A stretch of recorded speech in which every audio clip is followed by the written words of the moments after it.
E aí, galera, estamos juntos de novo, sempre, porque esse negócio de pré-temporada tá chegando, né?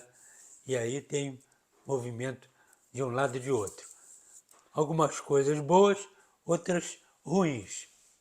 Mas nós vamos discutir isso tudo aqui. Sem vinheta eu não entro, sem like eu não comento.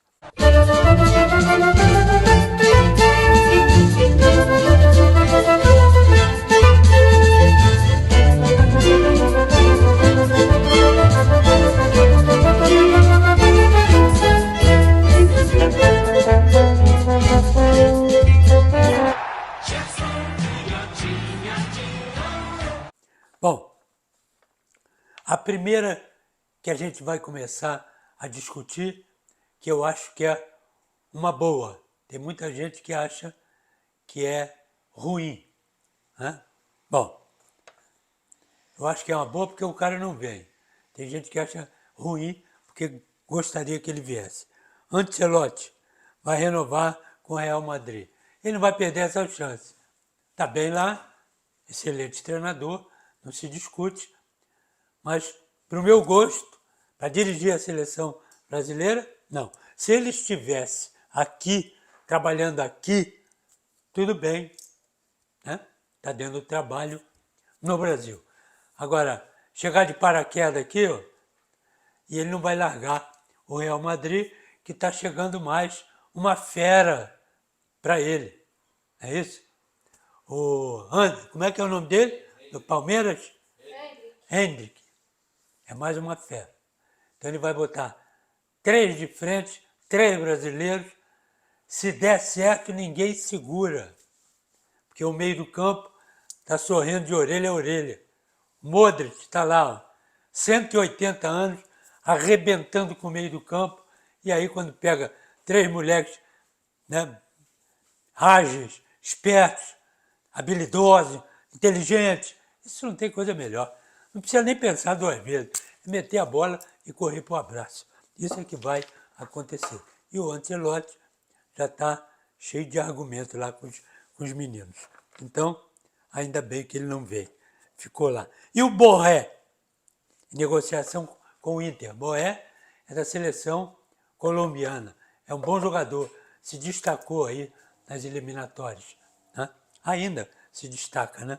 Pela seleção colombiana. Acho que é um bom reforço para o Inter. Fortaleza, nós falamos, se não me engano, ontem sobre isso, que negocia com o goleiro Santos, do Fla. Bom goleiro, mas que ficou para escanteio. Botaram ele para escanteio, ele quer jogar, é bom goleiro, quer pular fora, e o Fortaleza está negociando com ele. Renato Gaúcho fica no Grêmio. Não tinha coisa melhor. Né? Tinha coisa melhor. Ele é um bom treinador, já mostrou isso. Ele foi até cogitado para a seleção brasileira. Seria também um grande treinador para a seleção brasileira. E ele pegou o Inter a meia bomba e botou o Inter como segundo colocado do campeonato brasileiro. Por pouquinho ele não chegou lá, por pouco. Mas o time estava lá aos trombulhões.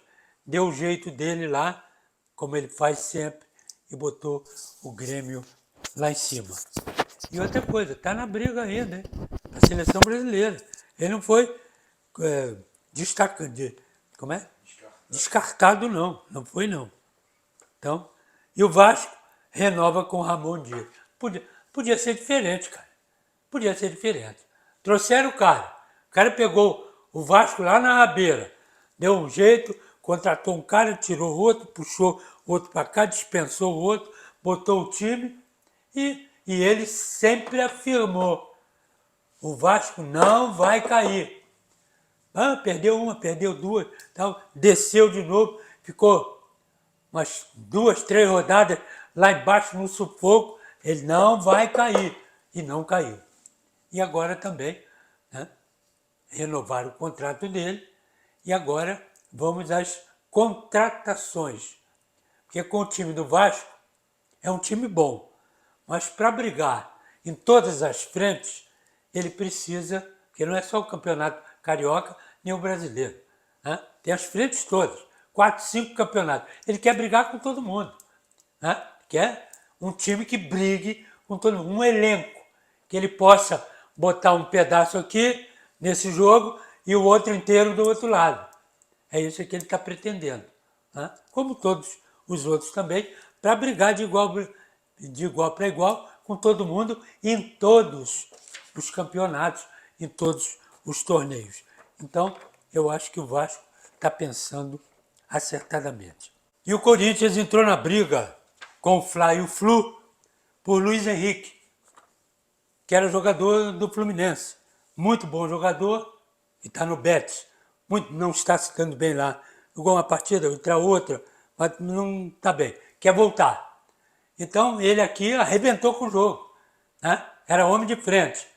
Ia pelas laterais, habilidoso, inteligente, rápido, tudo isso. Aí o treinador pegou ele e botou na lateral direita. Exatamente o Diniz fez com o Luiz Henrique, aqui no Fluminense, como ele fez com o Caio Paulista. Botou na lateral quando o cara era atacante. Arrebentou. Aí ficou assim. O armador procurava, cadê o cara rápido? Um está na lateral, o outro está na outra lateral. Agora, são bons jogadores? São. Na frente. Aqui atrás, não. Então, qualquer armador se sente humilhado de não ter os dois caras habilidosos na frente, quando o treinador quer que ele jogue aqui atrás. Mas, de uma maneira ou de outra, o Caio Paulista está sendo discutido pelo São Paulo, quando ele estava jogando no São Paulo, e pelo Palmeiras, e no caso do Luiz Henrique, também Flamengo, Fluminense, né? E agora entrou o Corinthians no páreo. É um grande jogador? É. Habilidoso, inteligente, mas se dá bem. Não se deu bem lá fora, mas isso é um outro departamento. Agora, vale a pena bancar? Vale, vale. Por que não vale? Fluminense tem dinheiro para bancar ele? Tem. Traz ele. Garoto, novo, habilidoso, inteligente. E um outro detalhe, o Corinthians está armando um novo time. Por isso é que está querendo o Luiz Henrique. Eu não sei por que o Flamengo quer ele. Aí é que eu não estou entendendo. Porque tem um monte, inclusive jogadores, né, recém-chegados da base. Então, mas de uma maneira ou de outra, para o Luiz Henrique é interessante que os grandes estão brigando por ele. Muito bem. Thiago Maia sentiu no Flamengo que não tem mais condição de jogar no meio do campo, é aquilo que eu disse. Ele é bom jogador? É. Agora, ele pega a bola para o lado e para trás, para o lado e para trás. E o Pulgar, que é mais ou menos na posição dele, se destacou por quê? Dominava para frente, dominava, tabela, entrava, fazia gol, estava no gol. Só o último recurso, não tem mais jeito, aí ele toca para o lado ou para trás.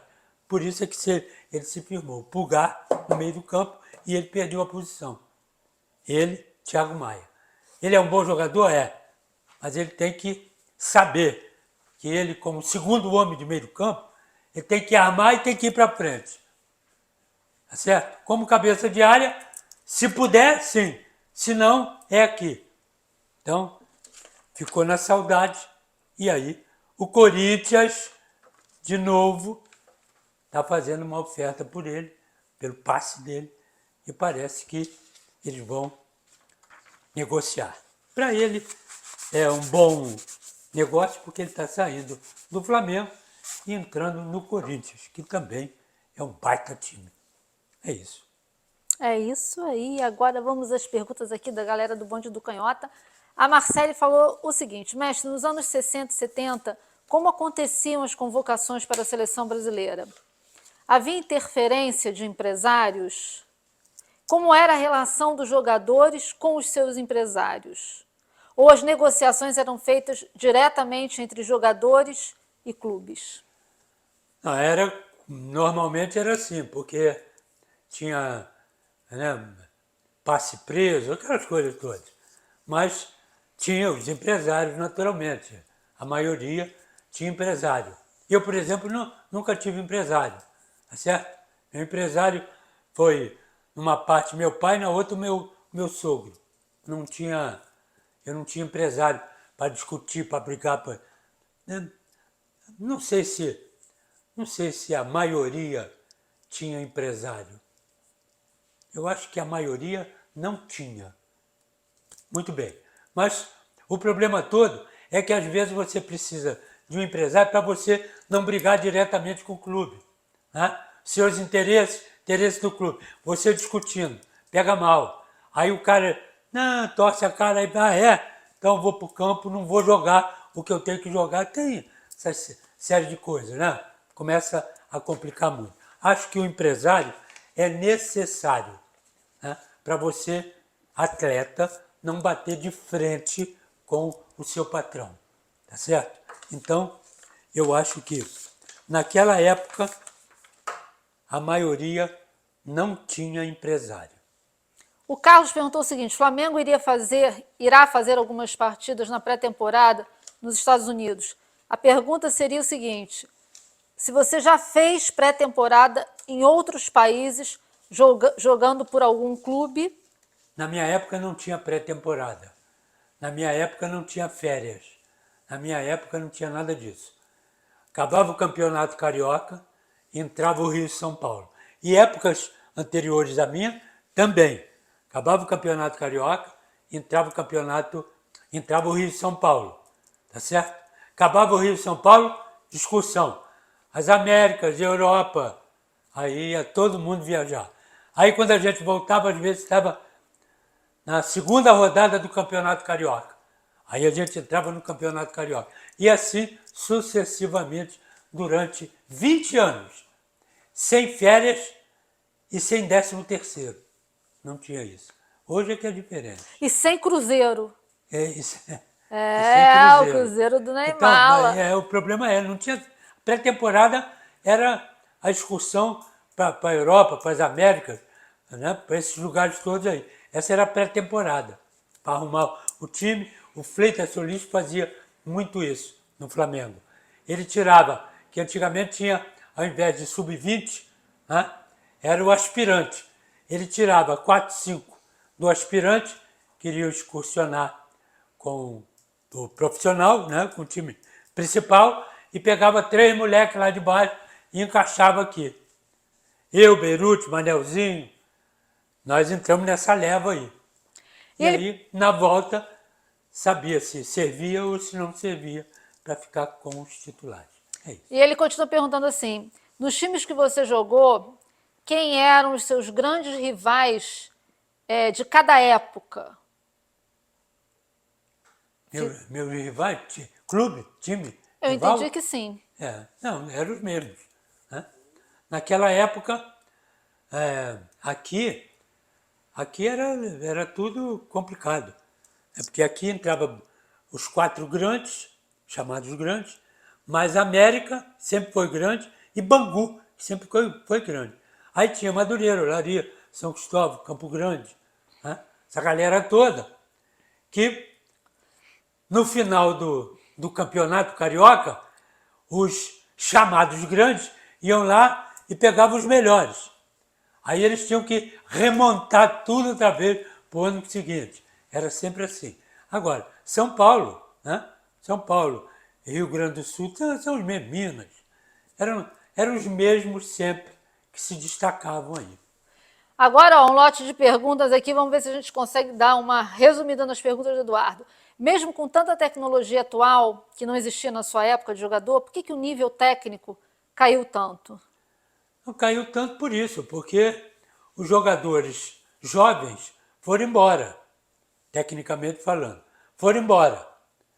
E ficou aqui quem está começando e os velhos, veteranos, que estão voltando com 34, 35, 38 anos. E não conseguem, tecnicamente, ainda bons, por isso que eles ainda estão jogando aqui no Brasil, porque a técnica aqui está muito baixa, né? E eles sobressaem, né? Porque tem uma técnica apurada. Mas hoje, mas amanhã, eles vão embora também. Então aqui vão ficar os que estão chegando, antes de serem comprados, e continuando os que ficaram velhos, trazendo para cá. Tecnicamente, caiu muito, porque os nossos jogadores hoje é mais físico, né, que antigamente não era, do que técnico, que o técnico eles estão levando todos. Não, aí os veteranos, que já não cabem mais na Europa, estão sendo mandados embora. Ou para de jogar, como alguns estão fazendo, ou ainda vão, né, tentar aqui no Brasil fazer mais uma temporada, duas temporadas. Eu acho que por isso caiu muito o futebol brasileiro. É só ver as eliminatórias. É brincadeira o lugar do Brasil nessas eliminatórias, que antigamente a gente chegava Colômbia, Venezuela, Paraguai, Bolívia, chegava lá, dava um grito 2-0 a gente, não precisava nem jogar. E agora? Então de brincadeira. A Copa de 70 introduziu várias inovações, como cartões amarelos e vermelhos. Foi difícil se adaptar a essas novidades? Antes disso, o sarrafo comia solto nos campos e ninguém era expulso? Não, era expulso, dependendo. Né? Aí era o árbitro é que determinava. Às vezes você era expulso injustamente. Né? Eu fui expulso uma vez aqui jogando contra o América, Flamengo e América, aqui no campo do Caio Martins, aqui em Niterói, por intenção. O Amilcar Ferreira me expulsou, que era o árbitro, inclusive, de Niterói. Me expulsou por intenção, porque eu levei uma pancada e fiquei mais de 10 minutos fora e quis voltar para ir à porra. Tinha que sair com alguém. E aí dividiu uma bola, eu fui, no meio do caminho ele apitou. Aí parou tudo. Aí, o que ele apitou? Você não ia dar uma pancada nele? Eu falei, eu não ia dar uma pancada, eu ia matar ele. Né? Entre aspas. Eu ia. Aí ele falou, então pode ir embora para o vestiário. Não tinha cartão, não tinha nada. Eu falei, está me expulsando por intenção? Está dentro da minha cabeça para saber o que eu ia fazer ou não? Mas tinha essas coisas também. Depois veio o cartão. O cartão foi por causa da língua, né? do idioma, para você se comunicar. Então era mais fácil pelo cartão. Aí, hoje sai o cartão quem dá hoje é o VAR. O cara dá um cartão amarelo aqui, aí o VAR, vem aqui, ó, achei que não foi isso não, olha lá. Aí o cara vai ver, aí tira o cartão amarelo, dá o vermelho. Então, hoje já misturaram tudo com o VAR. Os bastidores da Copa de 70, algum jogador nos bastidores da final estava inseguro? Inseguro? Sim. Não. Ali todo mundo era tarimbado, não tinha nada de inseguro. Vários estudos mostram que os craques do passado ganhavam bem menos que os jogadores de hoje. Não é exagero um clube pagar 500 mil reais por um Zé Paçoca qualquer? Eu também acho. Agora, o clube é que vê se ele... Porque o atleta não tem nada com isso. Ele pede. Né? Eu valho isso. E peço. Se o cara for dar, ótimo, parabéns. Se não, vou negociar, vou discutir. Mas ele está no direito dele. Né? E outra coisa, é sempre, não é o jogador, é o empresário. Pede sempre lá em cima, porque o jogador tem que dar a parte do empresário, que ele é quem discute. Então, por isso essas coisas astronômicas, esses salários astronômicos, que às vezes você acha que não vale. Mas o clube não pensa assim. O André perguntou o seguinte, para você contar um pouco como foi a preparação para a Copa de 66, com aquele monte de jogadores pré-convocados. 70, 66. 74 e 48, 78. 76. 66, a Copa de 66. 66 foi uma tragédia. A gente já sabia disso. Nós tínhamos 4 seleções. Eu, o Pelé e o Servilhão, centroavante português, Palmeiras, monstro, jogava pra caramba. Nós 3 jogamos nessas 4 seleções. E todo mundo sabia, os repórteres, né? A imprensa sabia que aquele time era o titular porque tínhamos nós 3. Muito bem. Aí arrumaram tudo, viajamos, andamos pelo país inteiro, a política. Bota ali, porque é político e tal, discurso, aquela história toda. Muito bem. Aí viajamos. Fomos para... Onde a gente estava? Nós estávamos na... O campeonato foi na Inglaterra, nós estávamos na Suécia, se não me engano. Aí chegou lá, cortaram o servilho. Ninguém entendeu. Pegaram o Alcindo, que era o gaúcho, que rachou o pé, quebrou o pé aqui em Niterói, que nós viemos jogar um jogo aqui, um treino aqui, em Niterói. E só foram, porque ele segurou, forte pra caramba, amarrava tudo e ia pra luta. Muito bem. Foram descobrir que ele estava machucado quando ele voltou. Ele aí foi dizer e tal, que estava com aquilo e tal. Bom, mas de uma maneira ou de outra, botaram primeiro jogo, um time, segundo jogo, outro time, terceiro jogo, outro time, lá na Inglaterra. E toda vez, isso é provado por A mais B, toda vez que você convoca a seleção brasileira e organiza, você pode não ganhar o título, mas você disputa. Essa de 66, nós chegamos lá por conta das favas. E um outro detalhe importante. Tinha jogador ali de 58 e 62, que já não cabia nessa seleção. E de 70, éramos 5 lá, 70. Por que esses 5 não jogaram? Éramos 5. Que em 70 jogaram. Quer dizer, tinha alguma coisa errada na organização da seleção brasileira. É verdade. Na realidade, foram convocados 47 jogadores.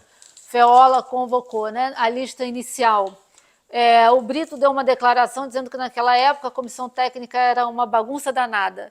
Tanto que chamaram todos esses atletas. Quiseram fazer média e atrapalhou todo mundo. Cada treino era uma guerra. Ele diz isso com toda a razão. Quiseram fazer média exatamente com os campeões mundiais, 58 e 62, que já não cabiam nessa seleção. Isso, ele diz que aquela seleção não foi à frente por falta de organização. Exatamente, né? É o que eu acho. E não por falta do número de atletas, entre aspas, chamado, porque no bicampeonato conquistado 4 anos antes, o Aimoré Moreira havia chamado 41 atletas. Isso. Né? Então, ele deu uma declaração falando sobre isso. Esses atletas, né, de 66 passaram 1 mês e meio treinando no Rio, em Minas, aguardando o corte final. Após a lista final, a CBD declarou que apenas Dudu foi cortado sob a alegação de estar anêmico.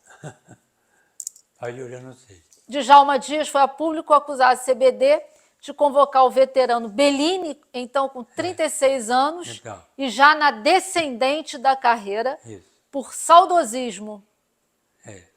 Né? São esses que eu estou dizendo, que alguns não deveriam estar lá. Exatamente o certo jogador de 58 e 62. Para finalizar aqui, durante o período de treinos no Rio de Janeiro, Alcindo e Gerson foram os mais aplaudidos pela torcida. Alcindo lesionou o pé contra o Bangu. Jogava demais. No dia seguinte, teve tornozelo engessado por 2 semanas até o final do mês. Na lista final, havia 7 campeões do mundo em 58 ou 62. Apenas um armador clássico, Gerson, e que se machucou no meio do torneio. Fizeram um treinamento contra os ingleses e o cara me deu um pontapé sem bola que me arrebentou a perna. É isso aí. E amanhã a gente vai abrir uma caixinha de perguntas lá no Instagram. O pessoal do Bonde continua mandando as suas perguntas. Isso. E a gente vem com notícia nova aí. Falou? Exatamente. Então, nós vamos ficando por aqui. Amanhã nós vamos voltar com mais bate-papo, porque enquanto não começa o campeonato, é exatamente isso. Pega uma pontinha aqui, pega outra ali, a gente vai discutindo as coisas todas. Nós temos que discutir essa seleção brasileira de agora, que ela vai ter que ser modificada. Não adianta morrer abraçado com os laterais que nós temos na seleção brasileira. Se eles não foram bem em 2 campeonatos mundiais, vai ser agora? Estão aí, são os mesmos. Vamos renovar, cara. Vamos saber se tem aí lateral bom ou se nós temos que continuar com esses que estão aí. É isso que nós temos que discutir e botar para fora nessa seleção que está sendo, né, ou já é formada. Faltam 2 jogos, se não me engano, amistosos e mais as eliminatórias, hein? Não se esqueçam que nós ainda estamos nas eliminatórias para a Copa do Mundo, porque eliminatória é Copa do Mundo, já é Copa do Mundo. E nós estamos lá beirando ao 5º, 6º lugar, sei lá onde nós estamos. Valeu, galera. Um abraço.